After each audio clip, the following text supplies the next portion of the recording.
Hello friends, welcome to my YouTube channel. ಇವತ್ತಿನ ಒಂದು video ಒಳಗೆ ನಾವು ನಿನ್ನೆ ಅಂದ್ರೆ ಸೆಪ್ಟೆಂಬರ್ 16ಗೆ IAS ಅದೊಂದು ಮೇನ್ಸ್ ಎಸ್ ಎ ಪೇಪರ್ ಆಯ್ತಲ್ಲ, ಆ ಒಂದು ಎಸ್ ಎ ಪೇಪರ್ದೊಂದು ಎನಲೈಸಸ್ ಮಾಡೋಣ ಆ್ಯಂಡ್ ಕ್ವಶನ್ನ ಕನ್ನಡ ಒಳಗೆ ಅದ್ರ ಮೀನಿಂಗ್ ಅರ್ಥ ಮಾಡ್ಕೊಳ್ಳಿಕ್ಕೆ ಟ್ರೈ ಮಾಡೋಣ. ಆ್ಯಂಡ್ ಲಾಸ್ಟ್ ಇಯರ್ ಕಂಪೇರ್ ಮಾಡ್ರೆ ಯಾವ ಥರ ಒಂದು ಪೇಪರ್ ಇತ್ತು ಅನ್ನೋದನ್ನ ಟೋಟಲಿ ಒಂದು ಈ ಕ್ವಶನ್ ಪೇಪರ್ದೊಂದು ರಿವ್ಯೂ ಮಾಡೋಣ ಆ್ಯಂಡ್ ಡಿಸ್ಕಷನ್ ಮಾಡೋಣ. ನಿಮಗೆಲ್ಲ ಗೊತ್ತಿರ್ಬೋದು, ಈಗ 16ನೇ ತಾರೀಕಿಂದ 25ರವರೆಗೂ UPSC ಮೇನ್ಸ್ ಒಂದು ಎಕ್ಸಾಮಿನೇಷನ್ ನಡೆದದ. ಪ್ರಿಲಿಮ್ಸ್ ಒಳಗೆ ಯಾರ್ಯಾರು ಪಾಸ್ ಆಗಿದ್ರಲ್ಲ ಅವ್ರದ್ದೆಲ್ಲ ಮೇನ್ಸ್ ಎಕ್ಸಾಮಿನೇಷನ್ ನಡೆದದ ಈಗ. ಸೊ ನಾನು ಇವತ್ತು ಎಸೇಜ್ ಮಾಡ್ತೀನಿ ಆ್ಯಂಡ್ ಆ್ಯಕ್ಚುಲಿ ನಿನ್ನೆ ಮಾಡಬೇಕಿತ್ತು, ಬಟ್ ಟೈಮ್ ಸಾಲಿಲ್ಲ ಅನ್ನಂದ್ರೆ ನಿನ್ನೆ ಮಾಡಿಲ್ಲ. ಸೊ ಅಗೇನ್ ಇವತ್ತು ಮತ್ತು GS1 ಮತ್ತು 2 ಪೇಪರ್ಸ್ ಇದಾವೆ, ಅದರದ್ದು ರಿವ್ಯೂವನ್ನು ಮಾಡ್ತೀನಿ. ಸೊ ದಟ್ ಇನ್ ಫ್ಯೂಚರ್ ಒಳಗಂದ್ರೆ ನೆಕ್ಸ್ಟ್ ಇಯರ್ ಆಗಿರ್ಬೋದು, ಅದರ ನೆಕ್ಸ್ಟ್ ಇಯರ್ ಯಾರ್ಯಾರು ಆಸ್ಪಿರೆಂಟ್ಸ್ ಪ್ರಿಪೇರ್ ಆಗತ್ತಿರಲ್ಲ ನೀವು UPSCಗೆ, ಅವ್ರಿಗೊಂದು ಹೆಲ್ಪ್ ಆಗ್ತದೆ. ಯಾವ ಥರ ಮೇನ್ಸ್ ಪೇಪರ್ ಬರ್ತಾವು, ಹೆಂಗೆ ಕ್ವಶನ್ ಕೇಳ್ತಾರು ಎಲ್ಲ ನಿಮಗೆ ತಿಳಿತದ. ಸೊ ದಟ್ ಇದು ಪ್ರತಿಯೊಬ್ಬ ಆಸ್ಪಿರೆಂಟ್ಸ್ಗೂ ಇಂಪಾರ್ಟೆಂಟ್ ಆಗ್ತದ. ಸೊ ವಿಡಿಯೋನ ಎಂಡ್ವರೆಗೂ ನೋಡ್ರಿ. ಆ್ಯಂಡ್ ಯಾರು ಫಸ್ಟ್ ಟೈಮ್ ನೋಡ್ಲಿಕ್ಕತ್ತೀರಿ ವಿಡಿಯೋನ, ಚಾನಲ್ಗೆ ಸಬ್ಸ್ಕ್ರೈಬ್ ಆಗ್ರಿ ಆ್ಯಂಡ್ ಲೈಕ್ ಮಾಡಿರಿ ವಿಡಿಯೋನ. ಆ್ಯಂಡ್ ನಾನು ಫೇಸ್ಬುಕ್ ಪೇಜನ್ನು ಕ್ರಿಯೇಟ್ ಮಾಡೀನಿ, ಅಲ್ಲಿ ಇವತ್ತು ನಾನು ಇದು ಎಸ್ಸೇದೊಂದು ಪೇಪರ್ ಏನದಲ್ಲ ಅದನ್ನು ಅಪ್ಲೋಡ್ ಮಾಡ್ತೀನಿ. ಸೊ ಫೇಸ್ಬುಕ್ ಪೇಜ್ ಒಳಗೂ ಫಾಲೋ ಮಾಡಿರಿ ಆ್ಯಂಡ್ ಟೆಲಿಗ್ರಾಮ್ ಒಳಗೂ ಒಂದು PDF-ನ ಹಾಕಿರ್ತೀನಿ. ಸೊ ಟೆಲಿಗ್ರಾಮ ಆ್ಯಂಡ್ ಫೇಸ್ಬುಕ್ ಎರಡರದ್ದು ಒಂದು ಲಿಂಕ್ನ ನಾನು ಡಿಸ್ಕ್ರಿಪ್ಷನ್ ಬಾಕ್ಸ್ ಒಳಗೆ ಹಾಕಿರ್ತೀನಿ. ಸೊ ಪ್ಲೀಸ್ ಚೆಕ್ ಮಾಡಿರಿ, ಫೇಸ್ಬುಕ್ ಒಳಗೂ ಫಾಲೋ ಮಾಡಿರಿ ಆ್ಯಂಡ್ ಲೈಕ್ ಮಾಡಿರಿ. ಸೊ ಎಸ್ಸೇ ಪೇಪರ್ ಬಗ್ಗೆ ಫಸ್ಟ್ ನೋಡೋದಂತಂದ್ರೆ, ಬಿಫೋರ್ ದ್ಯಾಟ್ ಒಂದು ಎಕ್ಸಾಮದೊಂದು ನೋಡೋಣ. 9 to 10 ಲ್ಯಾಕ್ವರೆಗೂ ಆಸ್ಪಿರೆಂಟ್ಸ್ ಪ್ರಿಲಿಮ್ಸಿಗೆ ಅಪ್ಲೈ ಮಾಡಿರ್ತಾರೆ, ಬಟ್ ಫೈನಲಿ ಬರೆಯೋರು ಒಂದು 6 ಲಕ್ಷ ಜನ. ಅದಾದಮೇಲೆ ಮೇನ್ಸಿಗೆ ಸೆಲೆಕ್ಟ್ ಆಗೋದು ಜಸ್ಟ್ 10ರಿಂದ 12 ಸಾವಿರ. ಸೊ ಈಗ 10ರಿಂದ 12 ಸಾವಿರ ಜನ ಈ ಒಂದು ಎಕ್ಸಾಮ್ ಬರೆಯತ್ತಾರ, ಬಟ್ ಫೈನಲಿ ಸೆಲೆಕ್ಟ್ ಆಗೋರ ಮ್ಯಾಕ್ಸಿಮಮ್ 1000 ಅಷ್ಟ. ಸೊ ದಟ್ ಅಷ್ಟು ಒಂದು ಕಾಂಪಿಟೇಟಿವ್ ಅದ ಈ ಒಂದು ಎಕ್ಸಾಮ್ ಒಳಗೆ. ಸೊ ದಟ್ ಇಲ್ಲಿ ಕ್ಲಿಯರ್ ಆಗಿ ನೀವು ನೋಡ್ಕೊತ ಹೋದ್ರಿ ಯಾವ ಥರ ಎಕ್ಸಾಮ್ ಇರ್ತದ, ಯಾವ ಥರ ಕ್ವಶನ್ಸ್ ಬರ್ತಾವ ಅನ್ನೋದನ್ನ ನೀವು ತಿಳ್ಕೊಬೇಕಾಗ್ತದ. ಅದ್ರ ಸಲುವಾಗಿ ಈ ಒಂದು ಅನಲೈಸಸ್ ಭಾಳ ಇಂಪಾರ್ಟೆಂಟ್ ಆಗ್ತದ. Essay paper first paper ಯಾವಾಗೂ ಎಸ್ಸೆನ ಇರ್ತದ ಮೇನ್ಸ್ದ. ಸೊ 250 ಮಾರ್ಕ್ಸಿಗೆ ಪೇಪರ್ ಇರ್ತದ, 2 ಎಸ್ಸೆ ಕೇಳಿರ್ತಾರ ಆ್ಯಂಡ್ ಒಂದು ಎಸ್ಸೆಗೆ 125 ಮಾರ್ಕ್ಸ್. ಸೊ ದಟ್ 125ದು 2 ಎಸ್ಸೆ 250 ಆಗ್ತದ. And section A, section B ಅಂತ 2 ಸೆಕ್ಷನ್ ಕೊಟ್ಟಿರ್ತಾರೆ ಪೇಪರ್ ಒಳಗೆ. ಸೆಕ್ಷನ್ ಎ ಒಳಗೆ 4 ಟಾಪಿಕ್ ಇರ್ತಾವೆ, ಅಂದ್ರೆ 4 ಎಸ್ಸೆ ಟಾಪಿಕ್ ಇರ್ತಾವೆ. ಒಂದು ಯಾವ್ದಾರ ಚೂಸ್ ಮಾಡ್ಕೋಬೇಕು, 4ರೊಳಗೆ ಒಂದು. ಮತ್ತು ಬಿ ಸೆಕ್ಷನ್ ಒಳಗೆ ಮತ್ತೆ 4 ಎಸ್ಸೆ ಇರ್ತಾವೆ, ಅದರೊಳಗಿಂದ ಒಂದು ಚೂಸ್ ಮಾಡ್ಕೋಬೇಕು. ಟೋಟಲಿ 2. ಮತ್ತು 2 ಸೆಕ್ಷನ್ ಒಳಗಿಂದ ಒಂದೊಂದು ಮಾಡ್ಕೋಬೇಕು. ಈಗ ನನಗೆ ಬಿ ಸೆಕ್ಷನ್ ಒಳಗಿನೂ ಯಾವ ಬರವಲ್ಲು, ಎ ಒಳಗಿನೂ 2 ಬರ್ತಾವಂತ ಎ ಒಳಗಿನೂ 2 ಬರೆದ್ರೆ ಅದು ಕ್ವಾಲಿಫೈ ಆಗಂಗಿಲ್ಲ. ಸೊ ಎ ಸೆಕ್ಷನ್ ಒಳಗಿಂದ ಒಂದು ಬರಿಬೇಕು, ಬಿ ಸೆಕ್ಷನ್ ಒಳಗಿಂದ ಒಂದು ಚೂಸ್ ಮಾಡ್ಕೊಂಡ ಬರಿಬೇಕು. ಸೊ ಈ ಪೇಪರ್ನ ನಾವು ಚೆಕ್ ಮಾಡ್ಕೊತ ಹೋಗೋಣ. ಫಸ್ಟ್ ಒಂದು ಎಸ್ಸೆ ಟಾಪಿಕ್ ಯಾವುದಿತ್ತಂದ್ರೆ, forests are the best case studies for economic excellence. Forests are the best case studies for economic excellence. ಏನಿದ್ರ ಅರ್ಥ ಅಂತಂದ್ರೆ, ಆರ್ಥಿಕ ಅಭಿವೃದ್ಧಿ ಸಾಧಿಸಲು ಅರಣ್ಯಗಳು ಸರ್ವೋತ್ತಮ ಸಾಧಕಗಳು ಅಥವಾ ಮಾಪನಗಳು. ಸೊ ಇದೊಂಥರ GS ಪೇಪರ್ ಎನ್ವೈರನ್ಮೆಂಟಲ್ ರಿಲೇಟೆಡ್ ಒಂದು ಟಾಪಿಕ್ ಅದ, ಇದು ಫಿಲಾಸಫಿಕಲ್ ಒಂದು ಕಂಟೆಂಟ್ ಅಲ್ಲ. ಸೊ ಈಗ ಅರಣ್ಯಗಳನ್ನು ಅಭಿವೃದ್ಧಿ ಮಾಡೋದ್ರಿಂದ ಆರ್ಥಿಕ ಅಭಿವೃದ್ಧಿ ಹೆಂಗೆ ಆಗ್ತದ ಅದನ್ನೆಲ್ಲ ನೀವು ಡೀಟೇಲ್ದಾಗ ಕೊಡಬೇಕು. ಇಲ್ಲಿ ಗಾಂಧೀಜಿ ಅವರು ಒಂದು ಕೋಟನ್ನು ಹೇಳ್ಯಾರ, ಅರಣ್ಯಗಳಾಗಿರ್ಬೋದು ಪ್ರಕೃತಿ ಮಾನವನ ಆಸೆಗಳನ್ನು ಈಡೇರ್ಸಾಕೈತಿ ಹೊರತು ದುರಾಸೆಗಳನ್ನು ಈಡೇರ್ಸಾಕ್ ಅಲ್ಲ ಅಂಥೇಳಿ ಅಂಥ ಕೋಟ್ಸಿಂದ ನೀವು ಎಸ್ಸೆ ಸ್ಟಾರ್ಟ್ ಮಾಡ್ಕೋಬೇಕು.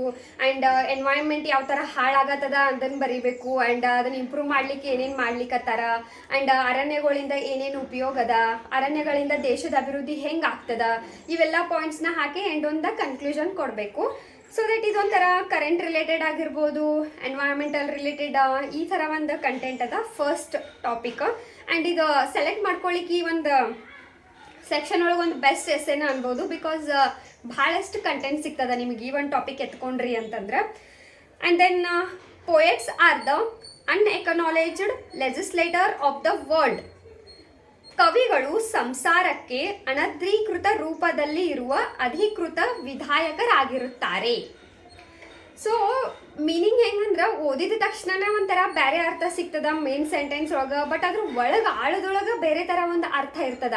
ಸೊ ಪ್ರತಿಯೊಂದು ವರ್ಡನ್ನು ಬ್ರೇಕ್ ಮಾಡಬೇಕು, ಪ್ರತಿಯೊಂದು ಶಬ್ದದ ಅರ್ಥ ಡೀಪ್ ಆಗಿ ಥಿಂಕ್ ಮಾಡ್ಬೇಕು. ಏನು ಕನೆಕ್ಟ್ ಮಾಡ್ಯಾರ ಇಲ್ಲಿ, ಏನು ಅರ್ಥ ಐತಿ ಇದ್ರದ. ಯಾಕಂದ್ರೆ ಒಂದೇ ಸತಿ ಓದಿದ ತಕ್ಷಣ ಅದ್ರ ಮ್ಯಾಲಿನ ಮೀನಿಂಗ್ ಏನಿರ್ತದಲ್ಲ ಅದ್ರ ಮೇಲೆ ಎಸೆ ಯಾವಾಗೂ ಬರಿಬಾರ್ದು. ಅದ್ರ ಇನ್ನರ್ ಒಳಗೆ ಏನೋ ಒಂದು ಅರ್ಥ ಇರ್ತದ, ಕೋಟ್ಸ್ ಇರ್ತದ, ಅದು ಏನ ಅನ್ನೋದನ್ನ ಅರ್ಥ ಮಾಡ್ಕೋಬೇಕಾಗ್ತದ.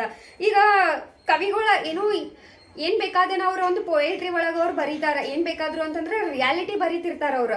ಅದನ್ನ ಒಂಥರ ಕಾಮಿಡಿ ಆಗಿಯೂ ಬರಿಬೋದು, ಒಂಥರ ದುಃಖದ ರೂಪದೊಳಗಾದ್ರು ಒಂದು ಭಾವಗೀತೆ ರೂಪದೊಳಗೂ ಅವ್ರು ಎಕ್ಸ್ಪ್ಲೈನ್ ಮಾಡ್ತಿರ್ತಾರ. ಸೊ ಅವರು ಅದನ್ನ ನಾವು ಅನಧಿಕೃತ ಕನ್ಸಿಡರ್ ಮಾಡಿದ್ರು ಅಧಿಕೃತವಾಗಿ ಅವರ ವಿಧಾಯಕರಾಗಿರ್ತಾರ. ಅಂದ್ರೆ ಅಷ್ಟು ರಿಯಾಲಿಟಿನೆಲ್ಲ ವರ್ಣಿಸೋ ಧೈರ್ಯ ಒಂದು ಪೊಯೆಟ್ಗಳಿಗೆ ಇರ್ತದ. ಸೊ ಈ ಥರ ಒಂದು ಸೊಸೈಟಿ ಬಗ್ಗೆ ಈ ಒಂದು ಎಸ್ಸೆ ಒಳಗೆ ನೀವು ಸೊಸೈಟಿ ಬಗ್ಗೆ ಆಗು ಹೋಗುಗಳ ಬಗ್ಗೆ, ಗೌರ್ಮೆಂಟ್ದು ಒಂದಷ್ಟು ರೂಲ್ಸ್, ಜನ ಪ್ರತಿನಿಧಿಗಳಿಗೆ ಅದರಿಂದ ಆಗೋ ತೊಂದರೆ, ಇಂಥವೆಲ್ಲ ಕಂಟೆಂಟ್ನ ನೀವು ಇಲ್ಲಿ ಹಾಕಬೇಕಾಗ್ತದ. And then third one is history is a series of victories won by the scientific man over the romantic man. ಈ ಒಂದು ಕೋರ್ಸ್ನ ಆ್ಯಕ್ಚುಲಿ ವಿಲಿಯಂ ಗೋಡ್ವಿನ್ ಅನ್ನೋರು ಹೇಳ್ಯಾರ.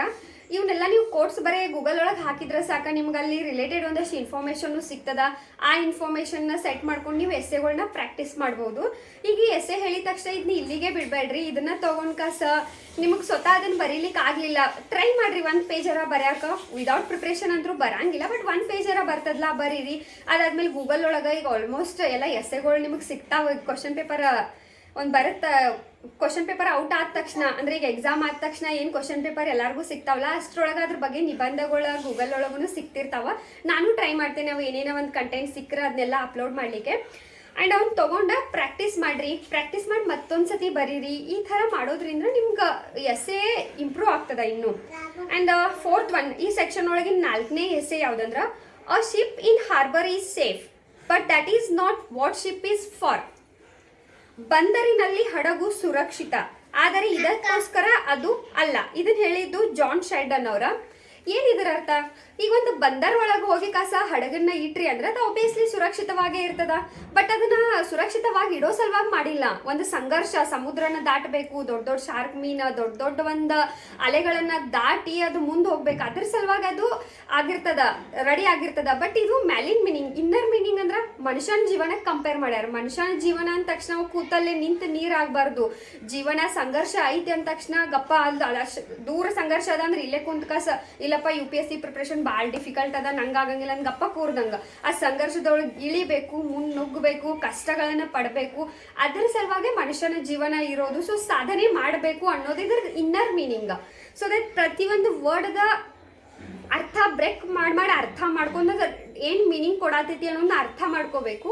ಎಸ್ಸೆ ಇರೋದನ್ನ ಹಂಗೆ ಒಂದು ಸತಿ ನೀವು ಬರೀ ಆ ಸೆಂಟೆನ್ಸ್ದ ಡೀಪ್ ಅರ್ಥ ಮಾಡ್ಕೊಂಡ್ರಿ, ಬೇಕಾದಷ್ಟು ದೊಡ್ಡ ಎಸ್ಸೆ ಬರೀತೀರಿ ನೀವು, ಡೌಟ್ ಅನ್ನೋ ಇಲ್ಲ. ಬಟ್ ಮೀನಿಂಗ್ ತಪ್ಪಾಗಿ ಅರ್ಥ ಮಾಡ್ಕೊಂಡ್ರಿ ಅಂತಂದ್ರೆ ಮಾತ್ರ ಪೂರಾ ಎಸ್ಸೆ ರಾಂಗ್ ಆಗ್ತದ. ಸೊ ದಟ್ ಇಂಥವು ಏನು ಕೋಟ್ಸ್ ಅದ, ಇವೆಲ್ಲ ಆ್ಯಕ್ಚುಲಿ ಕೋಟ್ಸ್ ಇವ, ಒಬ್ರಲ್ಲ ಒಬ್ರು ಹೇಳಿದಂಥ ಒಂದು ಕೋಟ್ಸ್ ಅದಾವ ಇವ. ಅಂದರೆ ಈಗ ಗಾದೆ ಮಾತು ಅಥವಾ ವ್ಯಾಖ್ಯಾನಗಳಂತಾರಲ್ಲ ಆ ಥರ ಅವನ್ನೆಲ್ಲ ನೀವು ಗೂಗಲ್ ಒಳಗಿಂದ ಸರ್ಚ್ ಮಾಡ್ಕೊಂಡು ಅದರ ರಿಲೇಟೆಡ್ ನೀವು ಪ್ರಿಪೇರ್ ಆಗಬೇಕಾಗ್ತದ ಎಸ್ಸೆಗೆ. ಈಗ ಸೆಕ್ಷನ್ ಬಿ ಒಳಗಿನ 4 ಟಾಪಿಕ್ನ ನೋಡೋಣ. The time to repair the roof is when the sun is shining. ಏನಿದ್ರ ಅರ್ಥ ಅಂದ್ರೆ, ಮನೆಯ ಒಂದು ಮಾಳಿಗೆ ಏನು ಸೋರ್ತಿರ್ತದಲ್ಲ, ಹಾಳಾಗಿರ್ತದಲ್ಲ, ಮನೆಯದೊಂದು ಮಾಳಿಗೆ ಛತ್ ಏನಿರ್ತದಲ್ಲ ಅದು ಹಾಳಾಗಿರ್ತದಲ್ಲ, ಅದನ್ನ ದುರಸ್ತಿ, ಅದನ್ನ ರಿಪೇರಿ ಮಾಡ್ಕೊಳ್ಳಿಕ್ಕೆ ಒಳ್ಳೆಯ ಸಮಯ ಸೂರ್ಯ ಉದಯ ಆಗಿರ್ತಾನಲ್ಲ, ಅಂದ್ರೆ ಡೇ ಟೈಮ್ ಒಳಗ. ನೋಡಿರಿ ಇದು ಈಸಿ ಅದ. ಸೂರ್ಯ ಹುಟ್ಟಿರ್ತಾನು, ಪೂರಾ ದಿನ ಸೂರ್ಯ ಇರ್ತಾನು, ಆ ಟೈಮ್ ಒಳಗೆ ಮನೆಯದೊಂದು ಮಾಳಿಗೆ ಏನಿರ್ತೈತಲ್ಲ ಅದನ್ನ ರಿಪೇರಿ ಮಾಡ್ಕೊಳ್ಳೋದು. ನೋಡ್ರ ಹೊರಗಿನ ಮೀನಿಂಗ್ ಇಷ್ಟ ಅದ. ಬಟ್ ಇನ್ನರ್ ಮೀನಿಂಗ್ ಏನಂದ್ರ, ಏನೋ ಒಂದು ಕೆಟ್ಟ ಸಿಚುವೇಶನ್, ಆರ್ಥಿಕ ಸಿಚುವೇಶನ್ ದೇಶಕ್ಕನ ಬಂದಿರ್ತದ, ಮನೆಗೆನ ಬಂದಿರ್ತದ. ಬಟ್ ಅದನ್ನ ಒಂದು ಪರ್ಟಿಕ್ಯುಲರ್ ಟೈಮ್ ಒಳಗೆ ನೀವು ರಿಪೇರಿ ಮಾಡ್ಕೋಬೇಕು, ಅದನ್ನ ಕರೆಕ್ಟ್ ಮಾಡ್ಕೋಬೇಕು. ಇಲ್ಲಾಂದ್ರೆ ಸಮಯ ಭಾಳ ಕಠಿಣ ಆಗ್ತದ ಮುಂದೆ. ಅದರ ಅರ್ಥ ಏನ, ಈಗ ಸೂರ್ಯೋದಯ ಅಂದ್ರೆ ಬೇಸಿಗೆ ಕಾಲ ಒಳಗೆ, ಈಗ ಡೇ ಟೈಮ್ ಒಳಗೆ ನೀವು ಪಟ್ ಅದನ್ನ ಮನೆದೊಂದು ಮಾಳಿಗೆ ರಿಪೇರಿ ಮಾಡ್ಕೊಂಡ್ರಿ ಅಂದ್ರೆ ಕೆಲಸ ಮುಗಿತದ. ಇಲ್ಲಾಂದ್ರೆ ನೆಕ್ಸ್ಟ್ ಸೀಸನ್ ಮಳಿ ಬಂದ್ಬಿಡ್ತದ. ಮಳಿ ಒಳಗೆ ನೀವು ರಿಪೇರಿ ಹೆಂಗ್ ಮಾಡ್ಕೊಳಕತ್ರು ಬಹಳ ಕಷ್ಟ ಆಗ್ತದಲ್ಲ, ಬಹಳ ತ್ರಾಸ ಆಗ್ತದ. ಅಷ್ಟು ಕಷ್ಟ ಮಳೆಗಾಲ ಒಳಗೆ ಮಾಡ್ಕೋಬದ್ಲೆ ಬೇಸಿಗೆ ಕಾಲ ಒಳಗನ ಈಸಿ ಹಂಗೆ ಮಾಡ್ಕೋಬಹುದಲ್ಲ. ಇದರ ಅರ್ಥ ಏನಂತಂದ್ರೆ ಯಾವುದೇ ಒಂದು ಕೆಟ್ಟ ಸಿಚುವೇಶನ್ ಬರಲಿ, ಏನೋ ಒಂದು ಸಿಚುವೇಶನ್ ಬಂದ್ರು ಫಾಸ್ಟ್ ಆಗಿ ಅದ್ರದ್ದು ಇನ್ನೊಂದು ನೆಕ್ಸ್ಟ್ ಹಂತ ತಲುಪೋದ್ರೊಳಗನ ಒಂದು ಆರ್ಥಿಕ ಸ್ಥಿತಿ ಆಗಿರ್ಬೋದು ಅದನ್ನ ಇಂಪ್ರೂವ್ ಮಾಡ್ಕೋಬೇಕು. ಇಲ್ಲಿ ನೀವು ಎಕನಾಮಿಕಲಿ ದೇಶದ ಒಂದು ಸ್ಟ್ಯಾಬಿಲಿಟಿನ ಗುರುತಿಸ್ಬೇಕು ಅಂಡ್ ಬೇರೆ ದೇಶಗಳದ ಒಂದು ಸ್ಟ್ಯಾಬಿಲಿಟಿಗಳನ್ನ ಅವೇನಾರ ಪ್ರಾಬ್ಲಮ್ ಒಳಗಿದ್ರೆ ಅದನ್ನ ಹಾಕಬೇಕು. ಅಂಡ್ ದೇಶ ಇನ್ನೂ ಅಭಿವೃದ್ಧಿ ಹೆಂಗೆ ಆಗಬೇಕು ಇಂಥವೆಲ್ಲ ಕೋಟ್ಸ್ನ ಅಂಡ್ ಪಾಯಿಂಟ್ಸ್ನ ಯೂಸ್ ಮಾಡ್ಕೊಂಡ ಎಸ್ಸೆ ಬರಿಬೇಕಾಗ್ತದ. And then second one is you cannot step twice in the same river. ಏನಿದ್ರ ಅರ್ಥ ನೋಡಕ್ಕೆ ಎಷ್ಟು ಈಸಿ ಅದ. ಒಂದ ನದಿ ಒಳಗ 2 ಸಲ ನೀವು ಕಾಲಿಡಕ್ ಆಗಂಗಿಲ್ಲ. ಹೆಂಗಿದ ಏನ್ ಹೇಳಿಕತ್ತಾರ ಇವ್ರ? ಇದ್ರ ಅರ್ಥ ಏನಂತಂದ್ರ ಈಗ ಒಂದು ಹರಿಯೋ ನದಿ ಇರ್ತದ, ಒಂದ್ಸತಿ ಅದ್ರಾಗ ಜಿಗಿತೀರಿ ಮತ್ ಹತ್ತತೀರಿ, ಇನ್ನೊಂದ್ಸತಿ ನೀವು ಅದ ಪ್ಲೇಸ್ ಒಳಗ ಇಳಿತೀರಿ, ನಿಮಗ ಅನಿಸ್ತದನ ಅದ ನದಿ ಒಳಗೆ 2 ಸತಿ ಇಳಿದೀನಿ. ಬಟ್ ನೀವು ಫಸ್ಟ್ ಟೈಮ್ ಇಳಿದಾಗ ಏನ್ ನೀರ್ ಇತ್ಲ ಅದು ಹರಿದು ಹೋಗಿರ್ತದ. ನೀವು ಮತ್ತೆ ನೆಕ್ಸ್ಟ್ ಟೈಮ್ ಏನ್ ಕಾಲಿಡ್ತಿರಲ್ಲ ಅವಾಗ ನೀರ್ ಹರಿಯೋದು ಬೇರೆ ನೀರಾಗಿರ್ತದ. ಇದರ ಅರ್ಥ ಸಮಯ ಅನ್ನೋದ ಕೊಚ್ಕೊಂಡು ಹೋಗ್ಬಿಡ್ತದ. ಬರೀ ನೆನಪುಗಳಷ್ಟ ಉಳಿತಾವ. ಈಗೇನೋ ನಿಮ್ದೊಂದು ಬಾಲ್ಯದ ಮೆಮೊರೀಸ್ ಇರ್ತಾವ, ನೀವು ಅದನ್ನ ರಿಕಾಲ್ ಮಾಡ್ಕೋಬಹುದು, ಖುಷಿ ಪಡ್ಬೋದು, ನೋವು ಪಡ್ಬೋದು, ಹೊರತು ಅಲ್ಲಿ ಮತ್ತೆ ವಾಪಸ್ ಹೋಗಕ್ಕಾಗ್ತದ ಇಲ್ಲ. ಸೊ ದಟ್ ನಿಮಗೇನು ಒಂದು ಟೈಮ್ ಸಿಕ್ಕಿರ್ತದ, ನಿಮಗೇನು ಒಂದು ವ್ಯವಸ್ಥೆ ಸಿಕ್ಕಿರ್ತದ, ಅಷ್ಟರೊಳಗೆ ನೀವು ಹೆಂಗಾರ ಮಾಡಿ ಏನು ಅನ್ಕೊಂಡಿರ್ತೀರಿ ಅದನ್ನ ಮಾಡಬೇಕು. ಸೊ ಯಾವುದೇ ಕಾರಣಕ್ಕೂ ಟೈಮ್ ಹಾಳು ಮಾಡಬಾರ್ದು ಆ್ಯಂಡ್ ಸಿಕ್ಕಿರೋ ರಿಸೋರ್ಸಸ್ನ ಹಾಳು ಮಾಡಬಾರ್ದು ಅನ್ನೋದನ್ನ ಇದ್ರದೊಂದು deep meaning. And then third one is a smile is the chosen vehicle for all ambiguities. ಪ್ರತಿ ಅಸಮಂಜಸಗಳಲ್ಲಿ ನಗು ಹೇಳಿ ಮಾಡಿಸಿದ ಸಾಧನ. ಎಷ್ಟೊಂದು ಮೀನಿಂಗ್ಫುಲ್ ಒಂದು ಕೋಟ್ ಐತಂದ್ರೆ ಇದು ನಗುವಿನ ಒಂದು ವ್ಯಾಲ್ಯೂ ಹೇಳ್ಯಾರ. ಆ್ಯಂಡ್ ಸಹನೆ ಅನ್ನೋದನ್ನ, ಪೇಷನ್ಸ್ ಅನ್ನೋದನ್ನ ನೀವೆಲ್ಲ ಇಲ್ಲಿ ಇದು ಮಾಡಬೇಕು. ಬಿಕಾಸ್ ಎಂತೆಂತಾವ ಒಂದಷ್ಟು ವರ್ಸ್ ಸಿಚುವೇಶನ್ ನಡೆದಿರ್ತಾವ, ಜಗಳ ಆಗಿರ್ಬೋದು, ಇಲ್ಲ ಏನೋ ಒಂದು ಸ್ಟ್ರೆಸ್ ಆಗಿರ್ಬೋದು, ಏನೋ ಒಂದು ಹತ್ತಿರ್ತದ ಮನೆ ಒಳಗೆ ಅಥವಾ ಒಂದು ದೇಶದ ವ್ಯವಸ್ಥೆ ಒಳಗೆ ಏನೋ 2 ಪೊಲಿಟಿಷಿಯನ್ ಗ್ರೂಪ್ ಮಿಡಲ್ ಆಗಿರ್ಬೋದು ಅಥವಾ ದೇಶಗಳ ಮಿಡಲ್ ಆಗಿರ್ಬೋದು. ಅಂಥ ಟೈಮ್ ಒಳಗೆ ಯಾವ ಥರ ಒಂದು ಸ್ಮೈಲ್, ಜಸ್ಟ್ ಒಂದು ಸ್ಮೈಲನ್ನು ದೊಡ್ಡ ಸಮಸ್ಯೆನ ಪರಿಹಾರ ಮಾಡ್ತದ. ಇಂಥವೆಲ್ಲ ಕಂಟೆಂಟ್ಸ್ನ ಆ್ಯಕ್ಚುಲಿ ಇವತ್ತಿನ ಈ ಒಂದು ಕ್ವಶನ್ ಪೇಪರ್ ಒಳಗೆ ಫಿಲಾಸಫಿಕಲ್ ಕೋಟ್ಸ್ ಭಾಳ ಬಂದಾವ. ನೀವು ಅಬ್ಸರ್ವ್ ಮಾಡ್ಬೋದು. ಇಲ್ಲಿ ಕರೆಂಟ್ ಅಫೇರ್ಸ್ ಆಗಿರ್ಬೋದು, ಪಾಲಿಟಿ ಇಂಥವು ಭಾಳ ಕಮ್ಮಿ ಅದಾವ. ಬರೀ ಒಂದೇ ಐತಿ ಫಸ್ಟ್ ಒಂದೇನೈತಲ್ಲ ಅದು ಒಂದೇ ಫಾರೆಸ್ಟ್ ರಿಲೇಟೆಡ್ ಅದ, ಹೊರತು ಎಲ್ಲ ಆಲ್ಮೋಸ್ಟ್ ಫಿಲಾಸಫಿಕಲ್ ಕೋಟ್ಸ್ ಅದಾವ. ಇದ್ರ ಸಲುವಾಗಿ ನಿಮ್ಮ ಲ್ಯಾಂಗ್ವೇಜ್ ಮೇಲಿನ ಕಮಾಂಡ ಮಸ್ತ್ ಇರ್ಬೇಕಂದ್ರೆ ಭಾಳಷ್ಟು ಪೊಯೆಟ್ಸ್ ಬರ್ದಿದ್ದ ಕವಿತೆಗಳ ಸಾಲುಗಳ ಅಥವಾ ಏನಾರ ಒಂದು ಕೋಟ್ಸ್ ಇಂಥವೆಲ್ಲ ಮಸ್ತನು ಹಾಕಾಕತ್ರಿ ಅಂತಂದ್ರೆ ಇನ್ನೂ ನಿಮ್ದು ಎಸ್ಸೆ ಬ್ಯೂಟಿಫುಲ್ ಆಗ್ತದ. And then fourth is just because you have a choice it does not mean that any of them has to be right. ನಿಮ್ಮ ಹತ್ತಿರ ಆಯ್ಕೆಗಳು ಹೇರಳವಾಗಿವೆ ಎಂದಾಕ್ಷಣ ಎಲ್ಲ ಆಯ್ಕೆಗಳು ಸರಿಯಾದವೇ ಎಂದು ಹೇಳುವುದು ಅಸಾಧ್ಯ. ಈಗ ನಿಮ್ಮ ಕಡೆ ಬಹಳಷ್ಟು ಆಪ್ಷನ್ಸ್ ಅದಾವ ಅಂದ ತಕ್ಷಣ ಎಲ್ಲಾನು ನಿಮಗೆ ಸೂಟ್ ಆಗ್ತಾವ ಅಂತ ಹೇಳಿಕ್ ಬರಂಗಿಲ್ಲ. So as a bureaucrat, as a IAS officer ನೀವು ಆಗಿರ್ತೀರಿ ಅಂದಾಗ ನಿಮ್ಮ ಮುಂದೇನೋ ಒಂದು 4-5 ಸಿಚುವೇಶನ್ ಬರ್ಬೋದು. 4 ನಿಮಗೆ ಕರೆಕ್ಟನ್ನ ಅನಿಸ್ತಿರ್ಬೋದು. ಬಟ್ ಅದ್ರಾಗ ನೀವು ಒಂದೇ ಆಯ್ಕೆ ಮಾಡ್ಕೋಬೇಕು. ಯಾಕಂದ್ರೆ ಎಲ್ಲ ನಿಮಗೆ ಸೂಟ್ ಆಗ್ತಾವು ಅಥವಾ ಎಲ್ಲ ಸಿಚುವೇಶನ್ನ ಕರೆಕ್ಟ್ ಮಾಡಲಿಕ್ಕೆ ಹೆಲ್ಪ್ ಆಗ್ತಾವ ಅನ್ನೋದು ಅಸಾಧ್ಯ ಅದ. ಸೊ ಇದು ಡೀಪ್ ಆಗಿ ನೀವು ಹೋಗಬೇಕು. ಇಲ್ಲಿ ನೀವು IAS ಒಂದು ಸೊಸೈಟಿನ ಕವರ್ ಮಾಡ್ಕೋಬೇಕು, ಲೈಫ್ದು ಸ್ಟೋರಿ ಕವರ್ ಮಾಡ್ಕೋಬೇಕು, ಒಂದು ಎಜುಕೇಷನಲ್ಲಿಂದ ಹಿಡಿದು ಎಕ್ಸಾಂಪಲ್ ಕೊಡಬೇಕು. ಈಗ ಒಬ್ಬ ಸ್ಟೂಡೆಂಟ್ ಅದಾನ ತಕ್ಷಣ ಅವ್ನ ಮುಂದೆ BA BE BCom ಎಲ್ಲ ಡಿಗ್ರಿ ಇರ್ತಾವ. ಬಟ್ ಎಲ್ಲ ಅದಾವ ಅಂದ ತಕ್ಷಣ ಎಲ್ಲ ಅವ್ನಿಗೆ ಸೂಟ್ ಆಗ್ತದ ಇಲ್ಲ. ಅವ್ನ ಏನಾರ ಗುರಿ ಬೇರೆ ಇರ್ತದ ಅಂದ್ರೆ ಈಗ ಅವ್ನು ಇಂಜಿನಿಯರ್ ಆಗ್ಬೇಕಂತ ಮನ್ಸೊಳಗೆ ಅನ್ಕೊಂಡಾನ ಅಂದ ತಕ್ಷಣ ಅವ್ನು BA ಮಾಡ್ರೆ ಇಂಜಿನಿಯರ್ ಆಗ್ತಾನ ಇಲ್ಲ.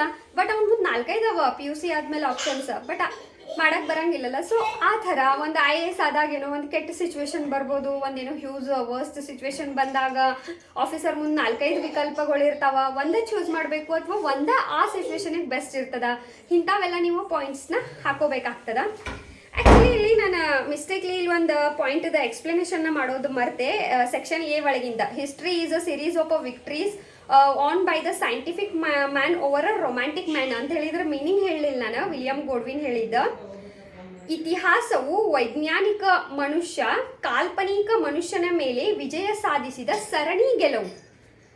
ಇಲ್ಲಿ ನೀವು ಮ್ಯಾನ್ ಆಗಿರ್ಬೋದು ಇದನ್ನೆಲ್ಲ ನೀವು ಕನ್ಸಿಡರ್ ಮಾಡಬಾರ್ದು. ಇದು ಒಂದು ಕಾಲ್ಪನಿಕ ಥರ ಸ್ಟೋರಿ ಥರ ಮೈಂಡ್ ಒಳಗೆ ಅರ್ಥ ಮಾಡ್ಕೊಂಡ ಇತಿಹಾಸ ಅನ್ನೋದು ವೈಜ್ಞಾನಿಕ ಒಬ್ಬ ವ್ಯಕ್ತಿ, ಆ ವ್ಯಕ್ತಿ ಅದನ್ನು ಜಸ್ಟ್ ಅವ್ರು ಹಂಗೆ ಒಂದು ಸೆಂಟೆನ್ಸ್ ಸೆಟ್ ಮಾಡ್ಲಿಕ್ಕೆ ಒಂದು ಕೋಟ್ಸ್ನ ರೆಡಿ ಮಾಡುವಾಗ ಹೇಳ್ಯಾರ.